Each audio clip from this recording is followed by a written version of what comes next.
Sound of a light single-cylinder engine ticking to life. The kind of sound that belongs to early mornings, narrow streets, and the quiet determination of someone who has somewhere to be.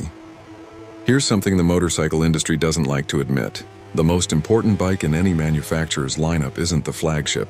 It isn't the one on the posters or at the front of the showroom. It's the one that millions of real people actually ride, every single day, in traffic, in rain, in heat, on roads that were never meant to be smooth. And in 2026, Suzuki reminded everyone exactly why the Thunder 125 exists. Then in 2027, they raised the bar in ways nobody expected from a commuter bike at this price point. This is the full story. Pause. Engine note continues softly beneath. Before we go further, if you've been dismissing 125cc commuters as entry-level and forgettable, stay with this. Because what Suzuki has done across these two model years is quietly build a case that the best motorcycle isn't always the most powerful one. Sometimes it's the one that gets you there every single time, costs almost nothing to run, and still manages to make the journey feel like it was worth taking. That case starts now. Welcome back to RIDERPRO. The Suzuki Thunder name isn't new.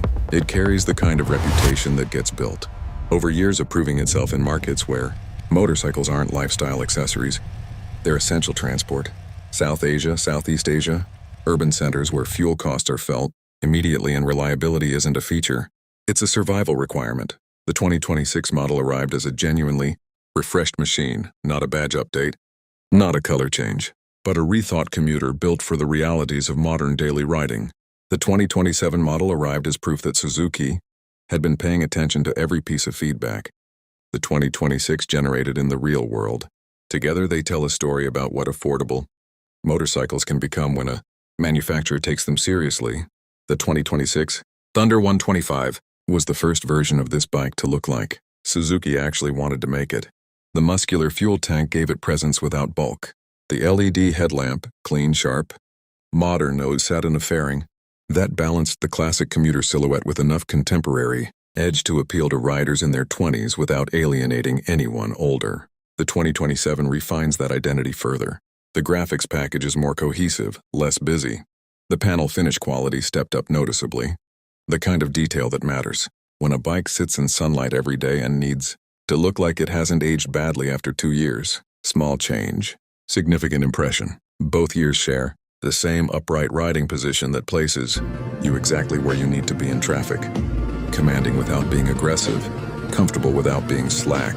It's the posture of a rider who knows where they're going. In city traffic, the 2026 Thunder 125 was already doing things right.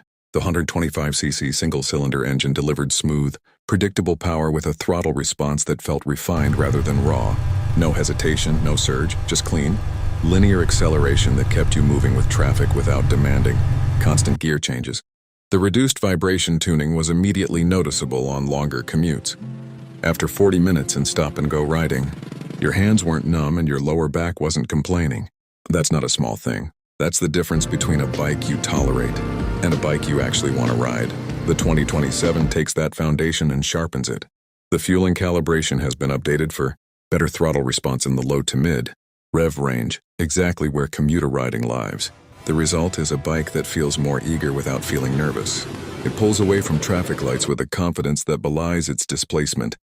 And on the open road, it settles into a relaxed highway, pace with noticeably less mechanical noise than its predecessor. Fuel efficiency across both years is genuinely impressive.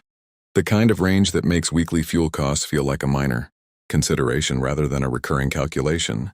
For a daily rider covering 40 to 60 kilometers in urban conditions, the Thunder on 25 stretches every liter further than almost anything else in its price bracket. Neither year of the Thunder 125 was designed for smooth, freshly laid tarmac. They were designed for the roads that exist, uneven, patched, potholed in the places you least expect it. The suspension tuning on both models absorbs surface punishment without transmitting it directly to the rider, and the well-cushioned seat earns genuine appreciation on commutes that stretch. Past the 45-minute mark, the 2026 introduced a semi-digital instrument cluster that gave riders clear, readable information without complexity.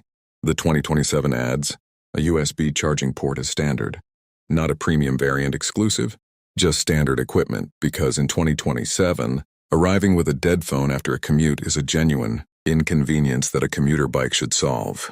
The front disc brake with its improved braking system delivers confident, progressive stopping power, and the higher 2027 variant brings ABS into the picture, giving a meaningful safety upgrade to a price point that rarely sees it.